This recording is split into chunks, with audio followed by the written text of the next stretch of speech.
Video like जरूर कर लीजिए और ऐसे वीडियो लगातार फ्री में पाने के लिए चैनल को तुरंत सब्सक्राइब कर लीजिए और बेल आइकन को जरूर टैप कर लीजिए ताकि आगे भी सारे वीडियो आपको मिलते रहे। यूट्यूब में फॉलो करते हैं तो प्लीज ये वाला फ्री टेलीग्राम चैनल जरूर ज्वाइन कर लीजिएगा। सारे नोटिफिकेशन सारे अपडेट यहीं पे आते हैं, ध्यान रखिए। नमस्कार दोस्तों, कैसे हैं आप सभी लोग। एग्ज़ाम प्रिपरेशन में मैं प्रियंका एक बार फिर से आप सभी का स्वागत करती हूं। आई होप आप सभी लोग अच्छे होंगे, बेहतर ढंग से प्रिपरेशन भी कर रहे होंगे। तो जैसा कि हम लोगों ने इंडियन पॉलिटी के क्वेश्चन स्टार्ट किए हुए हैं, ये क्लास डेली रात को 9 बजे आती है, जिसमें आप यूपीपीएससी से रिलेटेड किसी भी एग्ज़ाम की प्रिपरेशन कर रहे हैं तो ये क्लास आपके लिए महत्वपूर्ण है, जिसमें हम लोग सेक्शन वाइज सारे क्वेश्चंस कवर कर रहे हैं। अभी हम लोग साइंस के 500 क्वेश्चन सॉल्व कर चुके हैं, इसके आगे अब पॉलिटी स्टार्ट की गई है। तो अगर आप न्यू हैं चैनल पर, विजिट कीजिए, आपको प्लेलिस्ट मिल जाएगी, आसानी से आपको सारे वीडियोज़ भी अवेलेबल रहेंगे। कोई भी प्रॉब्लम है आप कमेंट करके मुझसे पूछ सकते हैं। तो आपने अगर पिछली क्लासेस नहीं देखी है उनको भी देखिए। दोपहर 1 बजे क्लास आती है जिसमें मैं जीएस सेक्शन कवर कर रही हूँ, वो भी क्लास आप फॉलो कर सकते हैं। इसके अलावा अगर आप कंप्लीट प्रिपरेशन करना चाहते हैं यूपीपीसीएस की, आरओ री एग्ज़ाम की, या फिर अपकमिंग और भी न्यू वैकेंसीज़ हैं जैसे कि जूनियर असिस्टेंट है, एमपीपीएससी है, या यूपीपीसीएस 2025 के लिए भी आप प्री प्लस मेंस की प्रिपरेशन करना चाहते हैं, तो मैं आपको बताना चाहूँगी कि आप स्टडी फॉर सिविल सर्विसेज के पेड कोर्स को ज्वाइन कर सकते हैं, जिससे आप बेहतर ढंग से प्रिपरेशन एक ही जगह पर कर सकते हैं। कम समय में सारा स्टडी मटेरियल आपको मिलेगा। करंट अफेयर, जीएस, हिंदी, कोई भी सब्जेक्ट हो उसके लिए आपको कोई भी डाउट नहीं रहेगा। टेस्ट सीरीज, पेड क्विज सभी अवेलेबल रहेंगे। ज़्यादा जानकारी के लिए डिस्क्रिप्शन बॉक्स में नंबर दिए गए हैं, आप विजिट कीजिए और आप जो नंबर दिए गए उन पर व्हाट्सएप मैसेज भी कर सकते हैं और कॉल करके भी जानकारी ले सकते हैं। आज का पहला क्वेश्चन डिस्कस करें तो इसमें पूछा गया निम्न में से कौन सा खर्च भारत की संचित निधि से लिया जाता है। पहला स्टेटमेंट है लोकसभा अध्यक्ष के भत्ते। सेकंड है ऋण लेने और ऋण सेवा तथा विमोचन संबंधी खर्च। थर्ड है उच्च न्यायालयों के न्यायाधीशों की पेंशनें। फोर्थ है किसी मध्यस्थता अधिकारण के निर्णय की पूर्ति के लिए आवश्यक राशि। और फिफ्थ है नियंत्रक और महालेखा परीक्षक कार्यालय के प्रशासनिक खर्चे। इनमें से कौन से आपको चूज करने हैं, किसके लिए जो खर्च है भारत की संचित निधि से लिया जाता है। इसका करेक्ट आंसर आप चूज करेंगे ऑप्शन डी, सभी के सभी 1 2 3 4 5, पाँचों के पाँचों। ठीक है, तो ये आपको याद कर लेना है।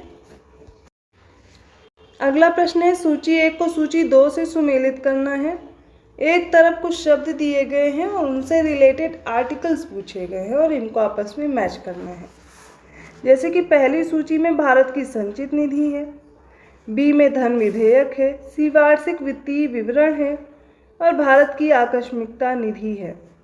अभी किस आर्टिकल में इनका उल्लेख है वो आपको ढूंढना है। तो आप एक काम कर सकते हैं, इसमें से आपको जो पहले याद है आप उनको मैच करना शुरू कीजिए। ठीक है, जैसे कि धन विधेयक सभी को पता होगा और वार्षिक वित्तीय विवरण, इन दोनों के बारे में आपको आर्टिकल पता होने चाहिए।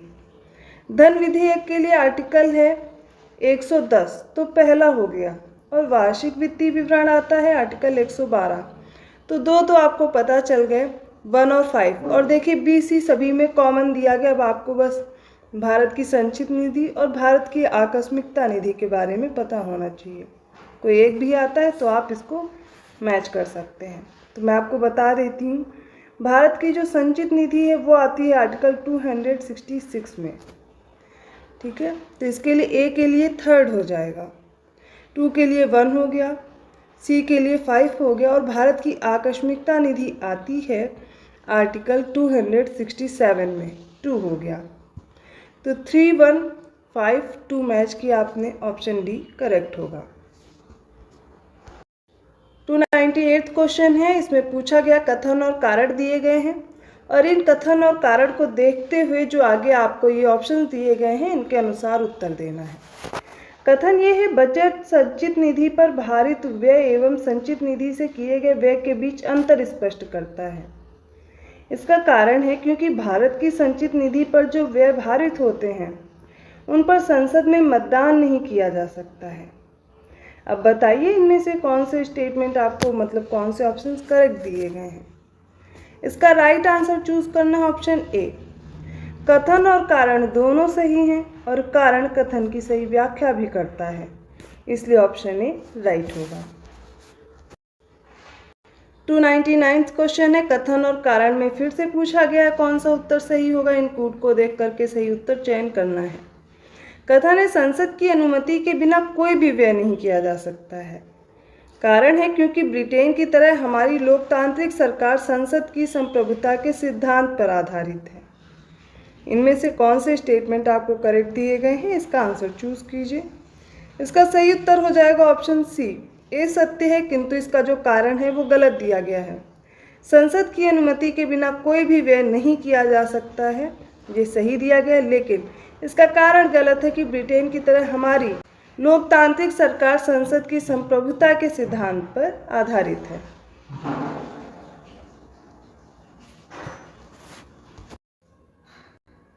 अगला प्रश्न है, कथन देखिए, राज्यसभा को वित्तीय मामलों पर काफ़ी कम शक्तियां प्राप्त हैं। इसका कारण दिया गया क्योंकि लोकसभा अनुदान मांगों पर अकेले मतदान कर सकती है। इनमें से जो नीचे दिए गए संकेतक हैं इनके अनुसार उत्तर देना है ए और आर को देखते हुए, जिसमें ए कथन है और आर कारण है। इसका राइट आंसर हो जाएगा ऑप्शन ए, कथन और कारण दोनों सही और ये कारण सही व्याख्या भी कर रहा है कथन की कि राज्यसभा को वित्तीय मामलों पर काफ़ी कम शक्तियां प्राप्त हैं क्योंकि लोकसभा अनुदान मांगों पर अकेले मतदान कर सकती है, इसलिए ऑप्शन ए करेक्ट होगा। 301 क्वेश्चन है, कथन देखिए, भारत की संचित निधि पर भारित व्यय पर संसद में मतदान नहीं किया जा सकता। इसका कारण दिया गया क्योंकि यह प्रकृति में अधिकृत भुगतान होता है।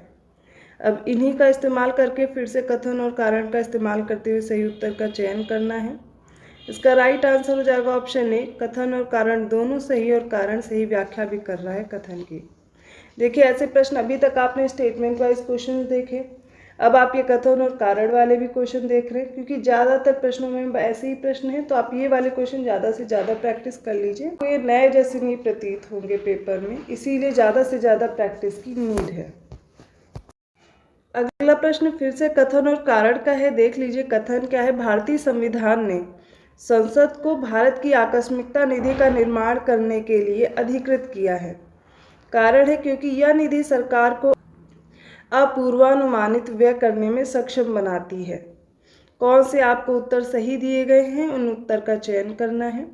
इसका राइट आंसर होगा ऑप्शन ए, कथन और कारण दोनों सही हैं और आर जो है कारण जो है वो कथन की सही व्याख्या भी करता है। 303 क्वेश्चन है, राष्ट्रपति द्वारा अध्यादेश लाए जाने की शक्ति के संदर्भ में निम्नलिखित में से कौन सा कथन नहीं सही है। ऑप्शन ए है, यह संसद की विधायी शक्ति के साथ जुड़ा हुआ है। ऑप्शन बी, अनुच्छेद 123 में उल्लेख है। ऑप्शन सी, संसद के दोबारा शुरू होने की तिथि से 6 सप्ताह के बाद निष्प्रभावी हो जाएगी। ऑप्शन डी, राष्ट्रपति द्वारा कभी वापस नहीं लिया जा सकता है। इसमें आपको बताना है कौन सा कथन गलत दिया गया है। इसका राइट आंसर हो जाएगा ऑप्शन डी। देखिए, जो राष्ट्रपति द्वारा अध्यादेश जारी किया जाता है ये कभी भी वापस लिया जा सकता है, इसलिए डी ऑप्शन करेक्ट होगा, यही गलत दिया गया है। और यह जो संसद की विधायी शक्ति है इसके साथ जुड़ा हुआ है और अनुच्छेद 123 में उल्लेख किया गया है। जब संसद दोबारा शुरू होती है तो 6 सप्ताह के भीतर अगर इसको पारित नहीं किया गया तो निष्प्रभावी हो जाएगा। तो इसका कुल समय होता है 6 महीने तक ये लागू रह सकता है और संसद के शुरू होने के 6 सप्ताह बाद तक इसको लागू हो जाना चाहिए, अदरवाइज ये निष्प्रभावी हो जाएगा। इसलिए 6 महीने 6 सप्ताह का समय होता है अगर कोई अध्यादेश जारी किया गया है। अगला प्रश्न है, निम्नलिखित में से किसे संवैधानिक दर्जा प्राप्त है। 304 क्वेश्चन है।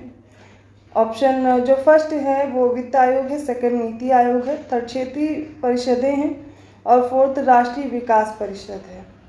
इसका राइट आंसर है ऑप्शन बी, वित्त आयोग को और राष्ट्रीय विकास परिषद ये संवैधानिक आयोग हैं। ठीक है, संवैधानिक दर्जा इन्हें प्राप्त है। इसके अलावा बाकी जो भी आयोग दिए गए हैं वो सारे क्या हैं, गैर संवैधानिक आयोग हो जाएंगे। 305 क्वेश्चन है, भारतीय संघीय प्रणाली की विशेषताएं निम्नलिखित में से कौन सी हैं। ठीक है, इसमें शक्तियों का बंटवारा दिया गया है, शक्तियों का अलग अलग होना, स्वतंत्र न्यायपालिका, प्रधानमंत्रित्व नेतृत्व और फिफ्थ है लिखित संविधान। इसमें करेक्ट आंसर चूज करना है किसमें संघीय प्रणाली की विशेषताएं हैं। और देखेंगे ये जो डी ऑप्शन है, शक्तियों का बंटवारा होना, स्वतंत्र न्यायपालिका का होना और लिखित संविधान का होना, ये भारतीय संघीय प्रणाली की विशेषताएं हैं। तो फर्स्ट, थर्ड और फिफ्थ इसमें आ जाएगा, option D is right. Okay, अगला प्रश्न देखिए, निम्नलिखित में से कौन सा विभाग गृह मंत्रालय के अधीन नहीं है? ऑप्शन ए है आंतरिक सुरक्षा विभाग, बी है गृह विभाग, राज्यों से संबंधित विभाग और डी है कानून और व्यवस्था से जुड़े विभाग। इसमें बताना है कौन सा गृह मंत्रालय के अंतर्गत नहीं आता है। इसमें ऑप्शन डी करेक्ट होगा, कानून और व्यवस्था से जुड़ा विभाग। 307वां क्वेश्चन है, निम्नलिखित में से कौन सा कथन वित्त आयोग के संदर्भ में सही नहीं है?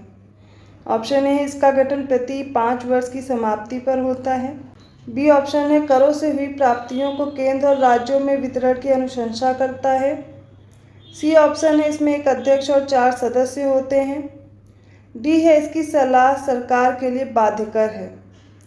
इसमें डी ऑप्शन करेक्ट है क्योंकि इसकी सलाह सरकार के लिए बाध्यकर नहीं होती, इसलिए यही ऑप्शन राइट हो जाएगा। बाकी सारे सही दिए गए हैं, आप लर्न कर सकते हैं। Option D is right. Okay,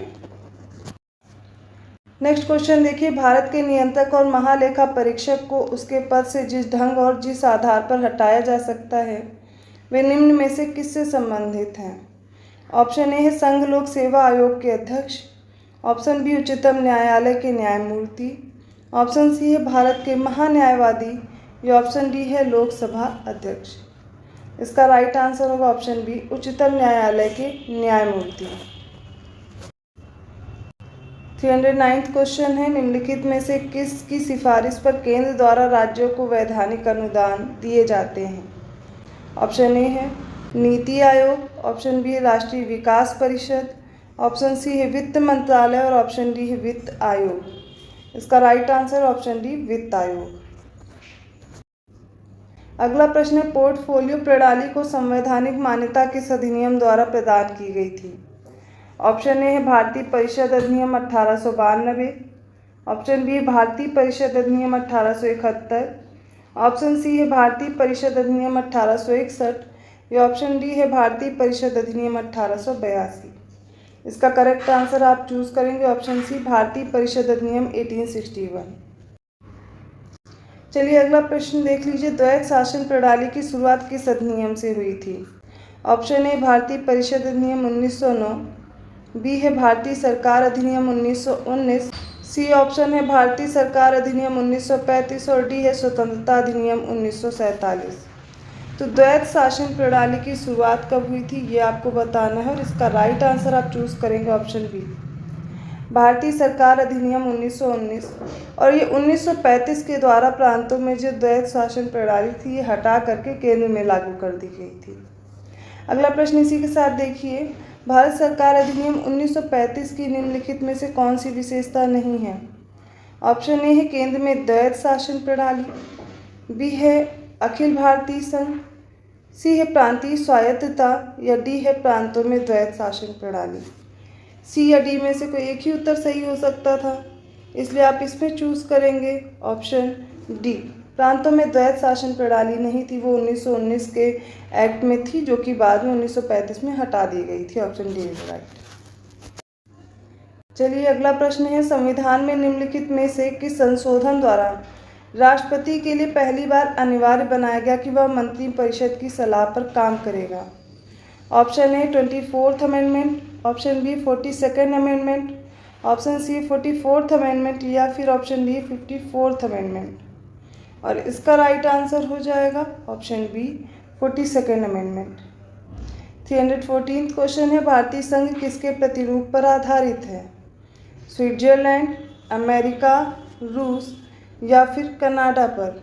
और ये प्रश्न काफ़ी बार पूछा भी जाता है। इसका राइट आंसर हो जाएगा ऑप्शन डी कनाडा।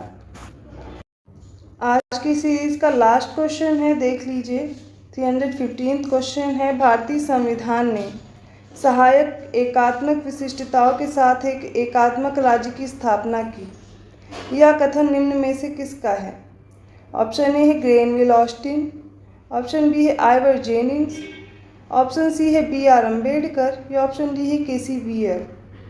इसका करेक्ट आंसर आप चूज करेंगे ऑप्शन डी के.सी. बियर के द्वारा बोला गया कि भारतीय संविधान ने सहायक एकात्मक विशिष्टताओं के साथ एक एकात्मक राज्य की स्थापना की। तो ये आज के कुछ क्वेश्चंस हैं पॉलिटी के। आई होप आपको समझ में आए होंगे। किसी भी क्वेश्चन में डाउट है, किसी भी प्रकार का कन्फ्यूज़न है, आप कमेंट करके मुझसे पूछ सकते हैं। इसके साथ साथ आप जो पिछले क्वेश्चंस भी हो चुके हैं उनका रिवीजन ज़रूर करते रहिए, उनको सॉल्व करते रहिए। आगे जो प्रश्न मैं करा रही हूँ उनको भी देखते रहिए। इसके अलावा कुछ प्लेलिस्ट और बनी हुई हैं, आपको उन्हें भी फॉलो करना है। ऐसा नहीं है कि जो आप अभी प्रेजेंट टाइम में प्लेलिस्ट चल रही है सिर्फ उसी को फॉलो कीजिए, पिछली भी पढ़िए। अगर आप फ्री में कोर्स पूरा प्रिपेयर करना चाहते, चाहे वो RO की तैयारी हो या UP PCS की हो, तो आप स्टडी फॉर सिविल सर्विसेज पर जा कर के आप उस चैनल पर आप अपने पूरे कोर्स को देख सकते हैं। इसके अलावा पेड कोर्स भी ज्वाइन कर सकते हैं जहां आपको फुल स्टडी मटेरियल मिल जाएगा आपके कोर्स से रिलेटेड। ज़्यादा जानकारी के लिए आपको ये नंबर प्रोवाइड किया गया है और आप यहाँ पर कॉल या मैसेज करके जानकारी ले सकते हैं। तो ये क्वेश्चन आज आप कंप्लीट कीजिए। ऐसे ही और क्वेश्चन के साथ मैं मिलती हूँ अगले वीडियो में। तब तक के लिए आपको वीडियो को लाइक करना है, चैनल को सब्सक्राइब करना है और लोगों को शेयर भी करते रहिए। और अगली वीडियो आपको आसानी से मिल जाए इसके लिए नोटिफिकेशन के लिए बेल आइकन प्रेस कर दीजिए। मैं मिलती हूँ अगली क्लास में, तब तक के लिए धन्यवाद।